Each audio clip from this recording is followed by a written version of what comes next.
امریکہ انہوں نے جانا تھا، لیکن اب الجزیرہ نے وہ خبر ہٹا دی ہے۔ تو غالباً اب فیلڈ مارشل تہران کے بعد امریکہ کا دورہ نہیں کریں گے۔ تہران میں کیا کچھ بات نہیں بن پائی، تمام تر چیزیں کچھ امپورٹنٹ ہیں آپ کے سامنے رکھیں گے۔ اس وقت پاکستان کو ہی بہتر اور مفید اور ریلائبل ایک جگہ مانا جا رہا ہے، ایک وینیو مانا جا رہا ہے، خاص کر ایران کی جانب سے۔ سیکنڈ راؤنڈ آف ٹاکس اسلام آباد کے اندر ہو سکتے ہیں، نہیں ہو سکتے، وہ چیزیں بھی آپ کے سامنے رکھیں گے۔ لیکن اس کے ساتھ ساتھ امپورٹنٹ جو خبر آپ کے سامنے رکھیں گے، تو اسلام آباد میں ایک بڑی عجیب و غریب سی صورتحال ہے۔ آغاز اسی سے کریں گے۔ اسلام آباد کا بری امام کے قریب کچھ آبادیاں، کچھ لوگوں کے گھر، اور اس کے ساتھ ساتھ کچی آبادیوں میں جو لوگ رہتے تھے، جو لوگ مقیم تھے، کچھ غزہ ٹائپ کے مناظر دیکھنے میں آ رہے ہیں۔ مطلب غزہ سے جو مناظر دیکھنے میں آتے تھے، وہاں پر جس طریقے سے ایک تباہی کا منظر پیش ہو رہا تھا۔ اب سے کچھ دیر پہلے میں سیرش مان کا ٹویٹ پڑھ رہی تھی، اور انہوں نے بہت خوبصورت انداز میں لکھا ہوا بھی تھا کہ کس طریقے سے آپ کا جو کشمیر ہائی وے اور آپ کا جو ریڈ زون ہے، وہاں پر باقاعدہ طور کے اوپر تمام تر ایک تیاری جو ہے وہ کی جا رہی ہے، وہاں پر پھول لگائے جا رہے ہیں، اور غالباً سیکنڈ راؤنڈ آف ٹاکس کے لیے اسلام آباد کو سجایا جا رہا ہے، سنوارا جا رہا ہے۔ لیکن اس سے چند فاصلے کی دوری کے اوپر ہی ورکنگ کلاس جو لوگ غالباً مہینے کی تنخواہ 30 35 ہزار کماتے ہیں، ان کے گھر، اب یہ گھر کوئی ایک ہی دن میں تو نہیں بنے، یا یہ گھر کوئی ایک سال میں بھی نہیں بنے، یہ 2016 سے۔ اچھا، حیرت انگیز بات اس میں یہ ہے کہ جب آج اس کے اوپر سنوائی ہوئی، عدالت میں معاملہ گیا، تو وہاں پر کیا وہ بھی میں آپ کو بتاتی ہوں۔ لیکن یہ معاملہ 1995 سے یہ لوگ یہاں بس رہے ہیں، 1995 سے ان لوگوں کے وہاں پر گھر ہیں، یہ لوگ وہاں پر رہ رہے ہیں۔ اگر آپ نے کوئی ڈسپلیسمنٹ کرنی ہے تو آپ کچھ سالوں پہلے انہیں بتاتے ہیں، پھر ان کو ایک اس کا آلٹرنیٹو دیتے ہیں، ان کو کوئی رہنے کی جگہ بتاتے ہیں کہ یہاں پر آپ رہیں، کیونکہ اب یہ ہماری اسلام آباد کے اندر ہم مزید کچی آبادیاں، کچی بستیاں، یا اس طریقے سے سبرب ایریاز میں ہم جو ہے وہ گھر نہیں دیکھ سکتے، یا گرین لینڈ کے اوپر آپ بنا رہے ہیں، قانون کی خلاف ورزی ہے یا کچھ بھی ہے، تو اس کے اوپر کوئی آلٹرنیٹو انہیں دیا جاتا۔ لیکن بجائے اس کے لوگوں کے گھروں پر بتائے بغیر انہیں جس طریقے سے بلڈوزر چلا دیے، اب وہاں سے جو کہانیاں نکل کر آ رہی ہیں، یقین کریں آپ زیادہ دیر وہ دیکھ نہیں سکتے۔ یعنی لوگوں کی جمع پونجی پوری زندگی کی لوگوں نے وہاں لگا دی ہے، وہاں سے جس طریقے کی لوگوں کی تصاویر نکل کر آ رہی ہیں، جس طریقے سے آنسوؤں سے وہ پوری، یعنی دکھ تو وہاں پر آپ کو صرف کنکریٹ، اور دکھ تو وہاں پر آپ کو صرف ملبہ آ رہا ہے، آپ کو نظر آ رہا ہے جس سے سب تباہ ہو گیا، لیکن وہاں پر لوگوں کی آہیں ہیں، لوگوں کی سسکیاں ہیں، اور لوگوں کے بہت سارے ایسے سینٹیمنٹس ہیں جو میں الفاظ میں یہاں پر ان کو کنورٹ ہی نہیں کر سکتی۔ اور خود پاکستان کی وزارت داخلہ یہ کہتی ہے کہ سی ڈی اے ایسا ادارہ ہے جہاں پر رشوت کے بغیر تو کام نہیں ہوتا۔ تو پھر وزارت داخلہ اب حیرت انگیز بات، جب آج عدالت میں فیصل صدیق صاحب جو ان کچی آبادیوں کے جو لوگ ہیں، یا جو ایوکشنز کی جا رہی ہیں، جو گھر وہاں پر گرائے جا رہے ہیں، وہاں سے جو وکالت کر رہے تھے ان کی جانب سے فیصل صدیق صاحب، انہوں نے کہا کہ 1995 سے آج تک کچی آبادیوں کو تسلیم کیا گیا ہے، اور یہ رحم کی اپیل تو ہے نہیں، یہ جائز حق کی درخواست ہے، کیونکہ 1995 سے آج تک جب تسلیم کیا گیا ہے تو آل آف اے سڈن آپ اس کو ختم کیسے کر سکتے ہیں؟ جس پر ایڈیشنل اٹارنی جنرل نے یہ کہا کہ ماسٹر پلان جو اسلام آباد کا ہے اس کا یہ حصہ نہیں ہے۔ پھر انہوں نے یہ بھی کہا کہ 2016 سے آج تک پالیسی نہیں ہم بنا سکے، سی ڈی اے کہہ رہا ہے ہم پالیسی اس لیے نہیں بنا سکے کیونکہ سی ڈی اے کے چیئرمین کی بار بار تبدیلی ہو رہی تھی، یہاں لوگوں کے گھر گر گئے ہیں، یہاں لوگوں کے پاس ایک رات کو سر چھپانے کی جگہ موجود نہیں ہے، لوگ کہاں جائیں گے؟ کچھ گھر ایسے ہیں جہاں پہ صرف خواتین ہیں، ان کے ساتھ کوئی مرد ذات موجود نہیں ہے، اور یہ کہہ رہے ہیں کہ 2016 سے آج تک ہم کوئی پالیسی ڈیزائن نہیں کر سکے کیونکہ سی ڈی اے کی چیئرمین کی بار بار تبدیلی ہو رہی تھی۔ ایک ویڈیو بہت وائرل ہے جہاں پر ایک خاتون ہے، ایک لڑکی ہے، اور وہ بتا رہی ہے کہ کس طریقے سے وہ اور اس کی بہن، صرف 2 لوگ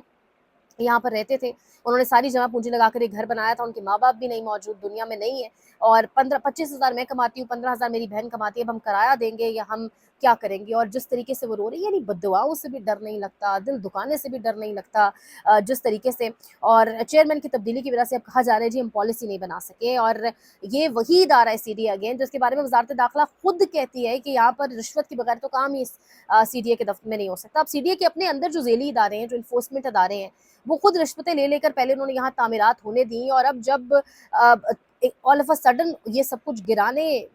جو ہیں وہ لگ گئے ہیں، اور جس طریقے سے چیزیں ہو رہی ہیں یہاں پر آپ اندازہ کریں، صرف یہی نہیں ہے، کچی آبادیوں کے جو لوگ ہیں وہ ایک بندہ گھر رک رہا ہے اور ایک بندہ کام پر جا رہا ہے، انہیں یہ ڈر ہے کہ ہم پیچھے سے گھر خالی کر کے گئے تو وہ لوگ آئیں گے اور گرا دیں گے، اور جب کوئی ریزسٹنس دکھائی جاتی ہے، جب نکلا جاتا ہے، تو پھر تو یہ وتیرہ بن گیا ہے، یہ ایک ریت ہے، روایت ہے، اب نہ ہو تو احساس ہوتا ہے کہ کیوں نہیں ہو رہا، انیوژول لگتا ہے کہ جب آپ نکلتے ہیں، آواز اپنی نکالتے ہیں، باہر نکلتے ہیں، آواز اٹھاتے ہیں اپنے حق کے لیے، تو آپ پر سیدھے فائر کھول دیے جاتے ہیں۔ تو اب جو لوگ ریزسٹنس دکھا رہے ہیں، جو باہر نکل رہے ہیں، ان پر باقاعدہ سیدھی گولیاں فائر کی جا رہی ہیں۔ یہ ہوا ہے وہاں پر ان علاقوں میں جہاں پر لوگ نکلے ہیں، تو یہ